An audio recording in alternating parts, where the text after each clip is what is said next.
तो वेदध्वनि, अभी आप हवन कुंड के पास वेदध्वनि सुन रहे थे। अब मैं श्री सूक्त पुरुष सूक्त के द्वारा, अब मैं नारायण सूक्त के द्वारा महाराज श्री के चरणों में अभिनंदन करना चाहता हूँ। ओम सहस्रशीर्षं देवं विश्वाक्षं विश्वशंभुवं विश्वं नारायणं देवं अक्षरं परमं पदं विश्वतः परमा नित्यं विश्वं नारायणं हरिं विश्वं मे वेदं पुरुषस्तद् विश्वम् उपजेवते पतिं विश्वस्यात्मे स्वैरगं शाश्वतिगं शिवमच्युतं नारायणं महाज्ञेयं विश्वात्मानं परायणं नारायण परो ज्योतिरात्मं नारायण परः नारायण परं ब्रह्म तत्त्वं नारायण परः नारायण परो ध्याता ध्यानं नारायण परः यच्च किञ्चित् जगत् सर्वं दृश्यते श्रूयते पिवा अंतर्बहिश्च तत्सर्वं व्याप्य नारायण स्थितः अनन्तमव्ययं कविगं समुद्रेन्तं विश्वशंभुवं पद्मकोश प्रतीकासे गृह्यतयं चाभ्यतोमुखम् अधो निष्ठाभितस्यान्ते नाभ्यामुपरि तिष्ठति ज्वालमालाकुलं भाति विश्वस्यायतनं महत् संततगं शिलाभेस्तु लम्बत्याकोशसन्निभं तस्यान्ते सुखिरिगं सूक्ष्मं तस्मिन् सर्वं प्रतिष्ठितं तस्य मध्ये बह्निशिखा अणिर्योर्ध्वा व्यवस्थितः नीलतो यदमध्यस्थ द्वैल्लिखेव भास्वरा नीवारे सूकतन्ने तीता भास्वत्य पुण्यमा तस्या शिखाया मध्ये परमात्मा व्यवस्थितः स ब्रह्म स शिव स हरि सेन्द्रे सोक्षे परमस्वराट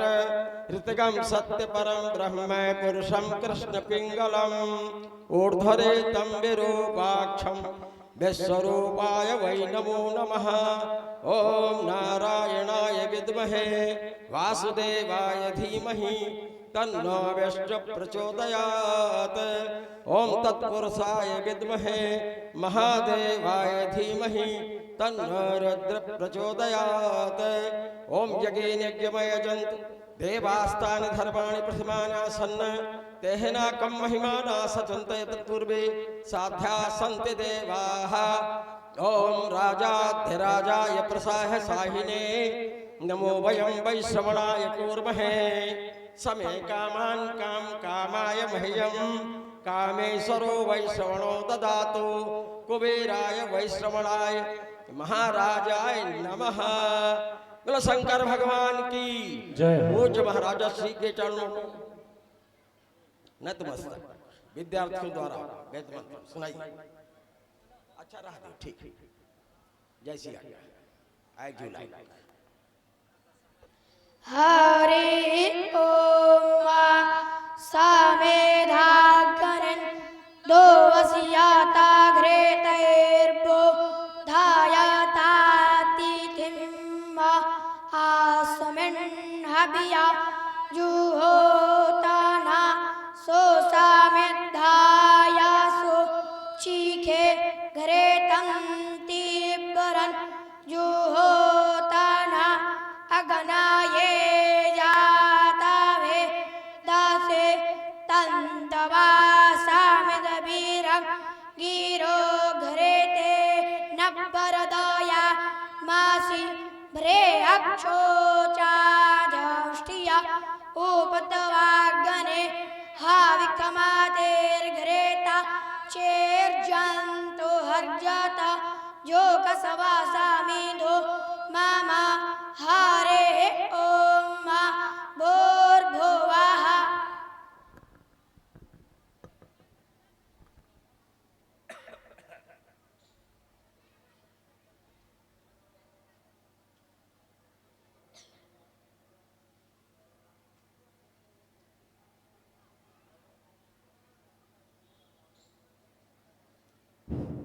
अब पूज्य महाराज श्री का शुभाशीर्वाद आप लोग सुने। आज अंतिम दिवस है। अब वियोग संयोग और वियोग, संयोग हुआ है तो वियोग निश्चित हो जाता है। अब इस वियोग को तो हम लोग जानते हैं कि न जाने कहाँ कहाँ पहुँच जाएंगे, साथ छूट जाएगा। नागा बाबा के महान कृपा से हम लोग यहाँ उपस्थित हुए हैं संतों के आशीर्वाद से, इसलिए बहुत ध्यान पूर्वक। कितनी बड़ी कृपा है, बनारस आ गया है। वाचा मगोचर मनेक गुण स्वरूपम बागी स विश्वसुर सेवित पाद पीठम वामेन विग्रह वरेण कलत्रवंतम वाराणसी पुरपतिम भज विश्वनाथम। बोलो शंकर भगवान की जय। पूज्य महाराज श्री से अमृत वचन आप लोग सुनो। तिम सुरगुरुं वंदे जगत कारणं वंदे पन्नगभूषणं मृगधरं वंदे पशूनां पतिं वंदे शूरशशाङ्कवाहिनैनं वंदे मुकुन्दप्रियं वंदे भक्तजनाश्रयं च वरदं वंदे जगत्कारणं सदाशिवसमारम्भां शङ्कराचार्यमध्यमाम् शंकरानंद सरस्वती पर्यंतां वंदे गुरु परंपराम्। उपस्थित मंचस्थ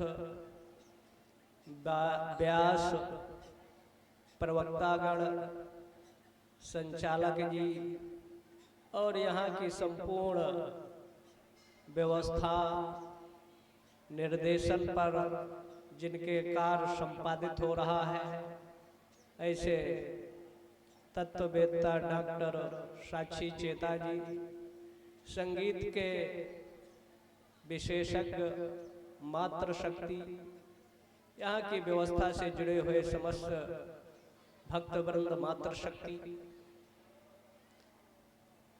ये राष्ट्र, धर्म और संस्कृति। राष्ट्र है तभी तक आपकी संस्कृति है। जब हम राष्ट्र के प्रति प्रेम का भाव, समर्पण का भाव, कभी क्रांतिकारियों ने इस मातृभूमि को अपना सर्वस्व मानकर इस पिंड रूपी शरीर का अर्पण किया, तब गुलामी की बेड़ियां टूटी और उनके प्रेम स्नेह बलिदान से भारत को आजादी मिली। उस आजादी में कोई ऐसा व्यक्ति नहीं था जिसका योगदान ना रहा। माँ अपने बेटे से, बेटी से प्यार करती है, पिता अपने संतानों से करता है, राष्ट्रभक्त अपने देश से प्रेम करता है। हमारी सेनाएं देश में सुशासन रहे तो संविधान से प्रेम करते हुए, पुलिस एक्ट की धाराओं में समर्पित होते हुए सुशासन बना रहे। तो जब समर्पण का भाव होता है, उसको नाम हम कुछ भी दे दे, तब समाज में सुशासन कुशासन मिटता है। और कितने आते जाते हैं, आते रहेंगे, लेकिन जिसके स्पर्श मात्र से, स्पर्श शब्द एक ऐसा तीर है जो व्यक्ति के अंतःकरण, मन बुद्धि चित्त अहंकार को झंकार कर समर्पण का भाव व्यक्त करता है। और शब्द ही एक ऐसे हैं कि लाठी गोलियां तलवार गोजी भाला बर्छियां निकल जाती है। तो ऐसे शब्दों का उच्चारण प्रयोग हमको करना चाहिए। शब्द वैयाकरण की दृष्टि से शब्द को ही उन्होंने ब्रह्म माना है। ब्रह्म मानते हुए वैयाकरणाचार्य या मीमांसक या अद्वैत का चित्त सुखाचार्य जो रहे, अद्वैत सिद्धि ग्रंथ लिखा। तो अद्वैत के माध्यम से सब तत्वों में, 24 तत्वों में उस परम सत्ता को देखते हैं। जब ईश्वरी सत्ता को हम देखेंगे तो जीव मात्र के प्रति हमारे जीवन से नफरत, घृणा, हिंसा, कटुता का भाव समाप्त होता है। लेकिन जब हम जीव मात्र में ईश्वरीय सत्ता को नहीं देखते, परमात्मा की सत्ता को नहीं देखते, तो वहीं अनेक तरह की कुरीतियों का जन्म होता है। ये स्थल, धर्म स्थल आध्यात्मिक चेतना के प्रवाह के केंद्र थे। जहां अध्यात्म प्रवाहित होता है तो अध्यात्म के प्रभाव से अंगुली माल जैसे व्यक्ति के हृदय का परिवर्तन होता है। क्राइम जराइम की दुनिया में रत्ना करके जीवन का परिवर्तन संगति से, सप्त ऋषियों की संगत से होता है और महर्षि वाल्मीकि बन जाते हैं। तो आपके जीवन में अच्छे लोगों की संगत हो, अच्छे लोग नहीं मिल सकते तो हमारे जो संत महात्मा ऋषि महर्षि परमर्षि उनकी जो विचारधारा है, उनके ग्रंथ है, उसके साथ हम स्वाध्याय करें तो समझिए वहां हमारा संवाद होता है और व्यक्ति का हृदय परिष्कृत होता है। जीवन में एक अद्भुत विलक्षण आनंद की अनुभूति होती है। आनंद खाद्य पदार्थों में जीव केवल गले के ऊपर तक उसमें आनंद की अनुभूति है, लेकिन जब गले से नीचे चला जाएगा तो उसका कट, कलर, कल्चर या स्वाद सब एक तरह से समाप्त हो जाता है। तो वैसे जो आपका बट चक्र है, व्याकरण शास्त्रकारों ने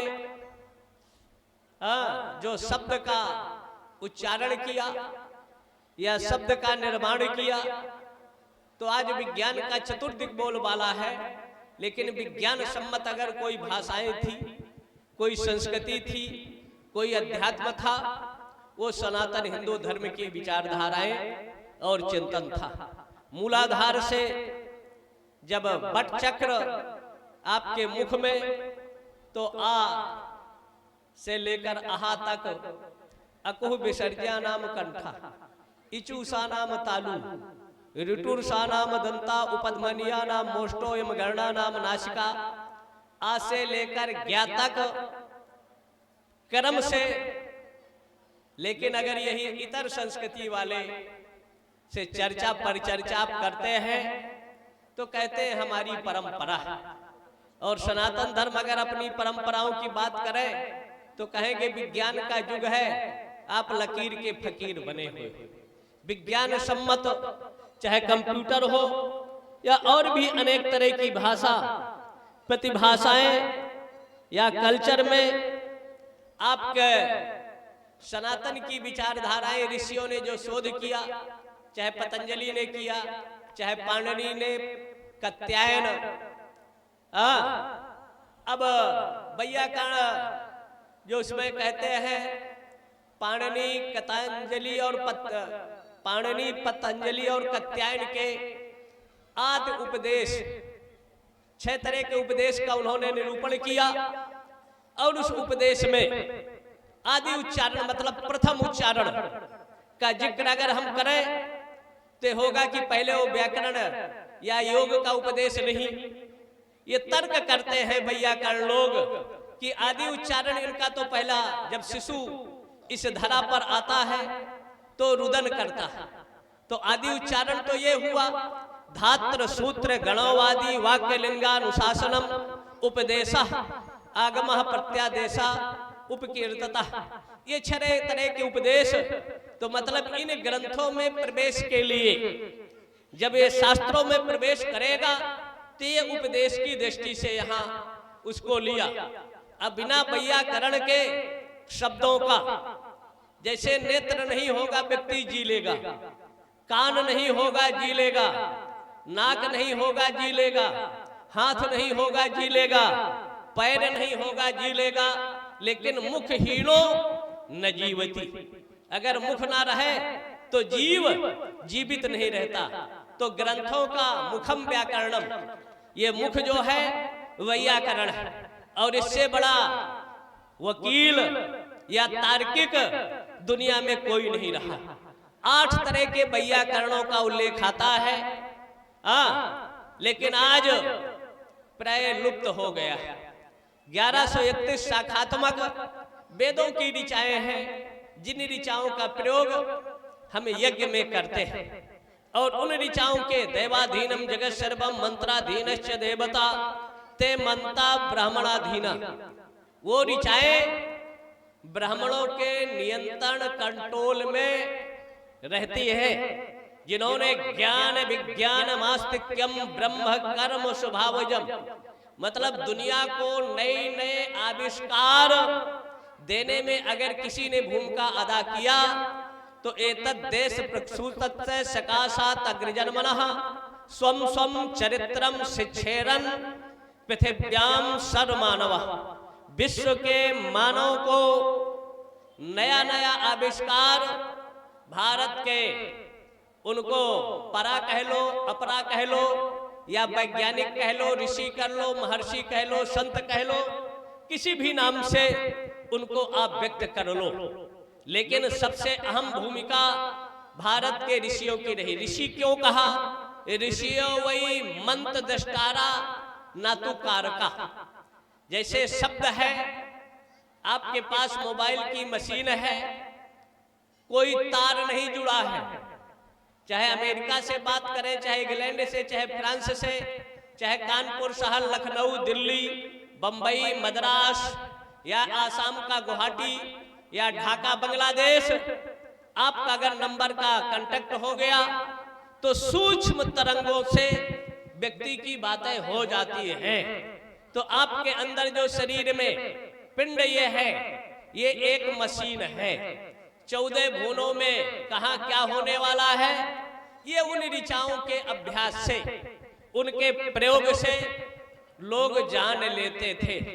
कहीं आग लगी है यहाँ, और नागा जी महाराज बैठे हुए थे, 2-4 लोग उनका पैर दबा रहे थे, ऐसे हाथ का सर में लगाए हुए, और देखे कि उनका एक भक्त था, यहाँ से लगभग 200 किलोमीटर चंडीगढ़ और अंबाला के बीच में, उसके कारखाने में आग लगी। महाराज ने एक बाल्टी जल उठाया और डाल दिया। कहे महाराज ये क्या? कहे फला जगह आग लगी, उसको हमने बुझाया।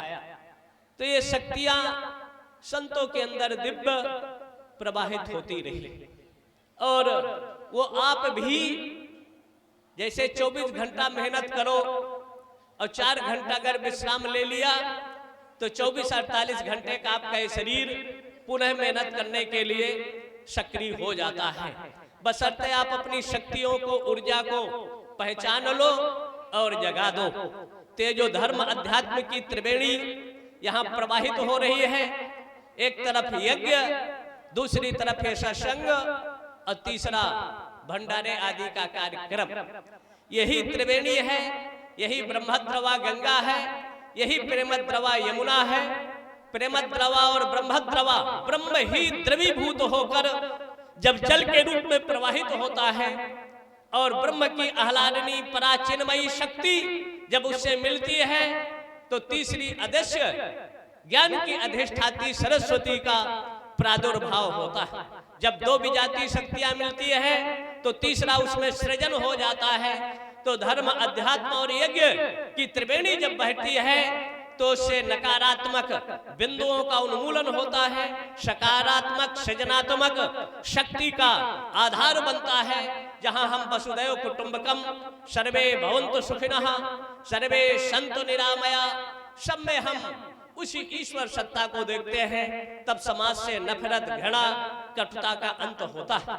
हमारे प्रशासनिक जवान लोगों को समझाते हैं, ट्रैफिक नियमों के तहत फूल भी अर्पण करते हैं, कहते हैं हेलमेट लगाओ, अपने नियमों का पालन करो, वो आपकी जीवन रक्षा और सुरक्षा को।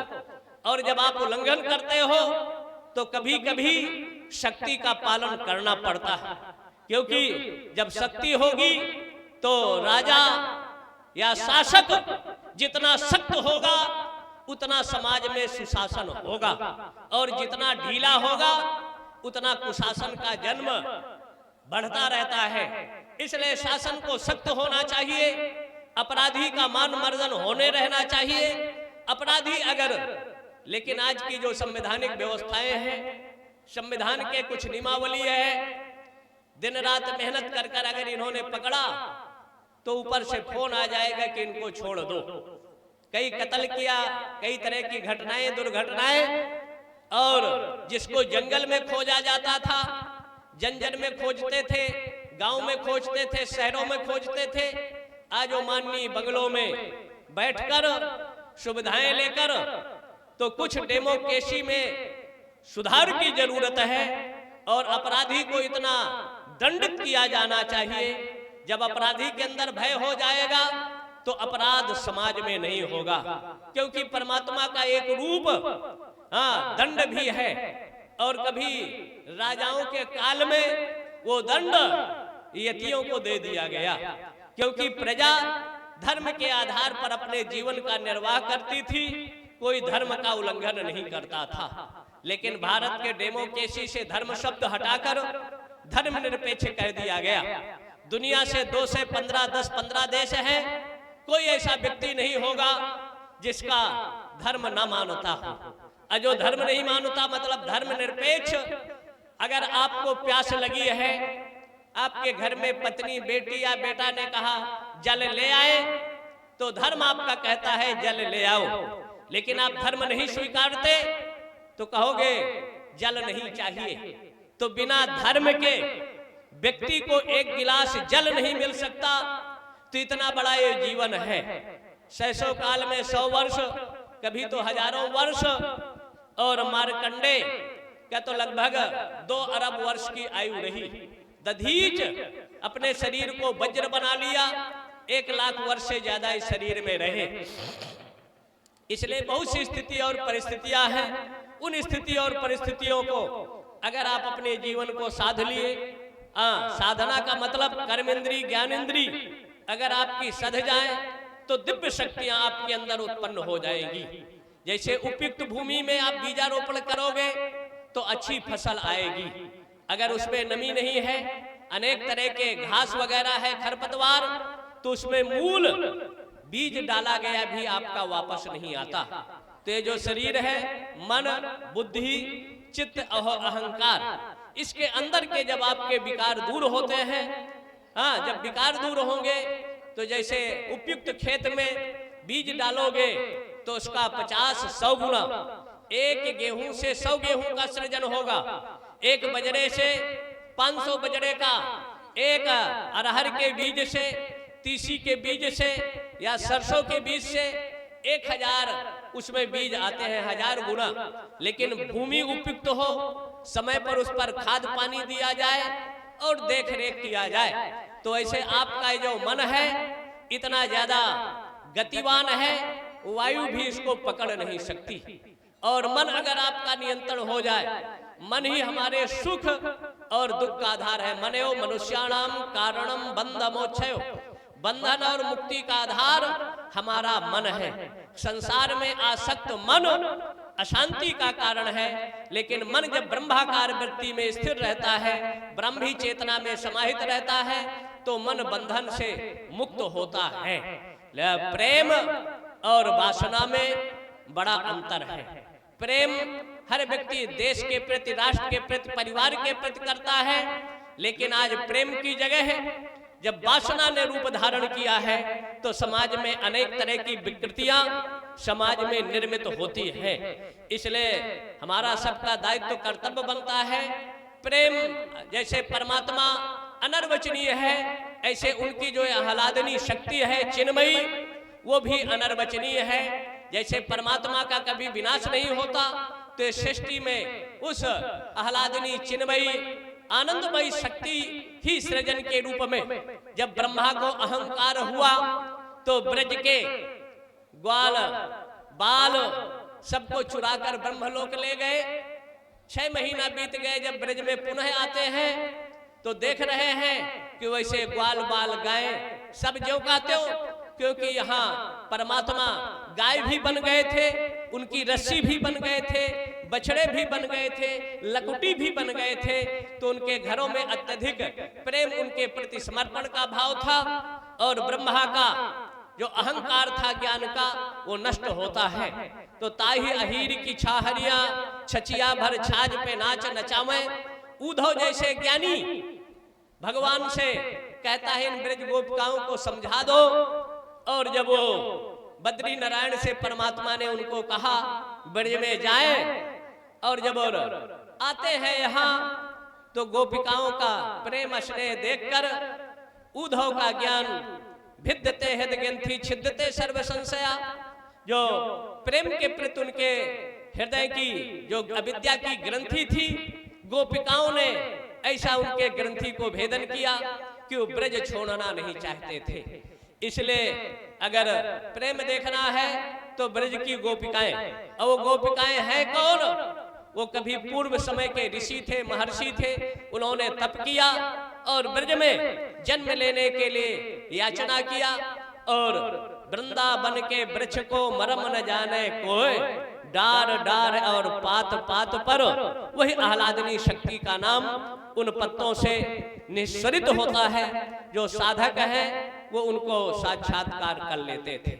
तो इस नागा निरंकारी परा निर्माण के पावन अवसर पर जो आपके हृदय में प्रेम है, स्नेह है, आस्था है, अस्मिता है, श्रद्धा है, ये उत्तरोत्तर आपके प्रति बनी रहे, समर्पण का भाव रहे। और धर्म की जिस कीर्ति वैजयंती का बीजारोपण कभी पथिक जी महाराज नागा जी ने यहाँ जो रोपण किया था, जो लौ दीपक जलाया था, तो जलती रहे जब तक ये सृष्टि रहे। आप सबको आनंद दिव्यता की अनुभूति होती रहे। जो आपके अंदर नफरत, घृणा, कटुता का जब समापन होगा तो सृष्टि में सर्वत्र प्रेम का संचार होगा। और जब प्रेम का संचार होगा तो वसुदैव कुटुंबकम का निर्माण होगा। यही तो भारत की स्थिति है। दुनिया विश्व युद्ध के मुहाने पर है। कर्तव्य करना है, कर्तव्य के पथ पर हमको चलना है। कुछ शरीर काम नहीं कर रहा, लेकिन अपने दायित्वों का निर्वाह करते हुए हमको काम करना है। और वो परमात्मा आप ना भी चाहो तो आपको जो दायित्व दिया है वो कर्म आपको कराएगा। इसलिए आप अपनी श्रद्धा भक्ति से साक्षी चेता जी के आदेशों, निर्देशों, मूल्यों, मान्यताओं को आत्मसात करते हुए यहाँ का विकास हो, उत्कर्ष हो, यहाँ आने वालों के हृदय की कटुता, नफरत, घृणा दूर हो और सबके अंदर दिव्य परमात्मा की शक्ति का, प्रेम का संचार हो। यहाँ के प्रशासनिक उत्तर प्रदेश सरकार के जवान यहाँ सक्रिय हैं। सुशासन की दृष्टि से व्यापारी भी अपने कर्तव्यों का निर्वाह करते हुए, तो ये दिव्यता का स्थल है। दिव्यता आपको मिलती रहे और युग युगांत तक जैसे गंगा यमुना में जल है, भारत दुनिया का विश्व युद्ध की संभावनाएं प्रबल और प्रखर हो रही है। उनकी दृष्टि भारत की ओर है। चाहे रशिया हो, चाहे यूक्रेन हो, और चाहे इजराइल हो, चाहे अमेरिका। विश्व में अशांति का पर्याय अमेरिका है। मतलब हम ही आग लगावें, हम ही आग बुझावें। ऐसी स्थिति में दुनिया चाहती है कि शांति के पथ पर हम चलें। शांति का संदेश आपका अनादि अपौर से वेद दे रहा है। इसलिए धौहु शांति, अंतरिक्ष शांति, वनस्पतयः शांति, विश्वे देवा शांति, ब्रह्म शांति, सर्वगुण शांति। यहाँ वैदिक ऋचाओं के माध्यम से यज्ञ के आचार, उपाचार, ऋत्विक वृंद स्वाहा स्वधा यज्ञ में देवताओं के निमित्त, जैसे पाकड़ है, बट है, पीपल है, आम्र का वैसे उल्लेख नहीं आता, लेकिन प्रायः आम की लकड़ी का प्रयोग हवन में होता है। यह समिधाओं की लकड़ियों का यज्ञ मीमांसा या प्रतिष्ठा महोदधि वगैरह में यज्ञ पात्रों, यज्ञ की लकड़ियों का जिक्र आता है। और वो समिधाएं मतलब चीड़ा ना जाए, उनकी एक सीमा है। मृगी मुद्रा के द्वारा जब यज्ञ में हम आहुतियां देते हैं तो परम सत्ता ईश्वर को प्राप्त होता है। तब समाज में सुख शांति समृद्धि का वातावरण होता है।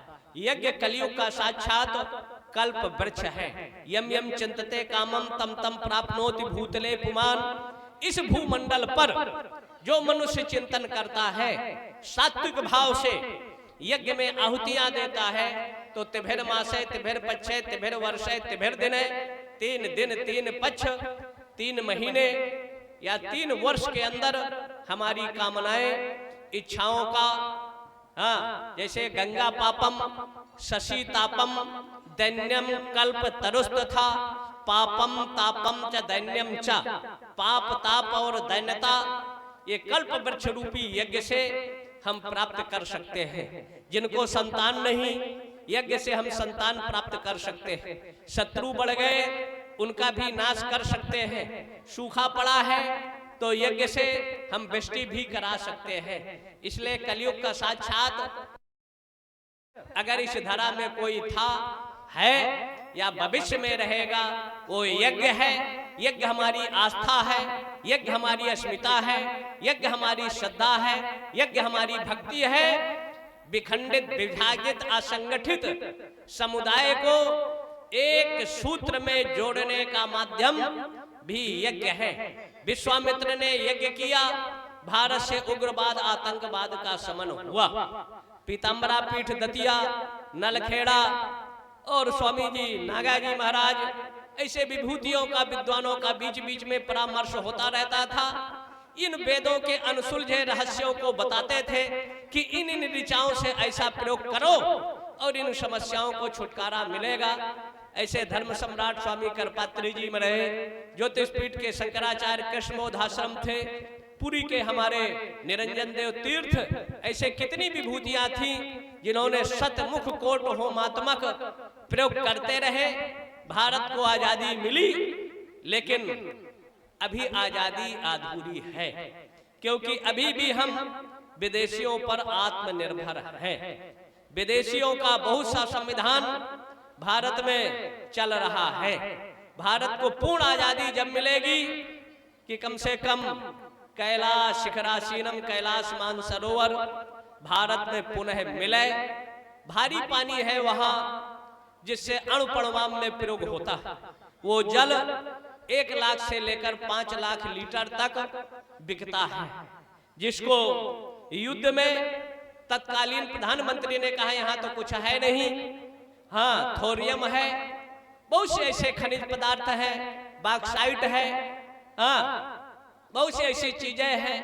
और ज्ञान की जो सप्त भूमिकाएं हैं, वही सप्त नदियां कैलाश की ओर थी, जिसमें सरजू का प्रवाह अगर देखा जाए, यमुना का प्रवाह, गंगा का प्रवाह और ब्रह्मपुत्रा, 2 नदियां चाइना की ओर गई हैं। ये 7 तरह की भूमिकाएं जल प्रवाह भारत में हो रहा था। कैलाश मानसरोवर भारत का था, जहां सती के संवाद और शिव के संवाद से 14 विद्याओं का उद्गम होता। अमर कथा भी उन्होंने सुनाया। ऐसे अनेक तरह का इतिहास हमारा रहा है, लेकिन भारत का इतिहास विधर्मी विजाति गाय को आगे किया था और पृथ्वीराज चौहान को बंदी बना लिया गया था। गाय को आगे करके एक राजा थे गुजरात के, उनको किनारे लगाकर सोमनाथ मंदिर को ध्वस्त किया गया था। इसलिए अगर जरूरत पड़ती है, विधर्मी हमारी आस्था के उन अस्मिता के चीजों को आगे करो, अगर भारत में आक्रमण करता है तो उनका मुंहतोड़ जवाब दिया जाना चाहिए, जिससे भारत सुरक्षित रहे, संरक्षित रहे, अध्यात्म सुरक्षित रहे। क्योंकि हम विश्व शांति की परिकल्पना करते हैं, लेकिन जब शांति से काम नहीं चलता तो वेद में भगवान व्यास कहते हैं, वैदिकी में हिंसा हिंसा न भवति। अगर दवा से, इंजेक्शन से रोगी का काम नहीं चलता तो डॉक्टर कहेगा ऑपरेशन करना पड़ेगा और कुछ अंगों को काट के निकालना पड़ता है। तो जब ऑपरेशन गोली से काम नहीं चलता तो सैनिकों को ऑपरेशन करना पड़ता है और देशद्रोहियों को आईपीसी सीपीसी 302 का क्रम अपनाना पड़ता है। और यमराज की सेना में उनको भेजना पड़ता है। अगर आप जाति के नाम पर, भाषा के नाम पर कटोगे, आपस में बटोगे, तो सबका वजूद खतरे में है। एक किसान था, चारों वर्ण वाले उसके खेत में गन्ना तोड़े, अभी गन्ना का सीजन चल रहा है, तो पंडित जी का पैर छुआ, ठाकुर साहब का पैर छुआ, और व्यापारी को कहा तो हमारे साहूकार हैं, और दलित को मारा। उसके बाद कहा ये तो पंडित जी हैं, हमारे पुरोहित हैं, ये राजा हो गए, तुम कोई फ्री में देते हो, तो साहूकार को भी मारा। अब उसके बाद जब साहूकार को मार लिया, तब ठाकुरों को मारा, और अंत में पंडितों को मारा।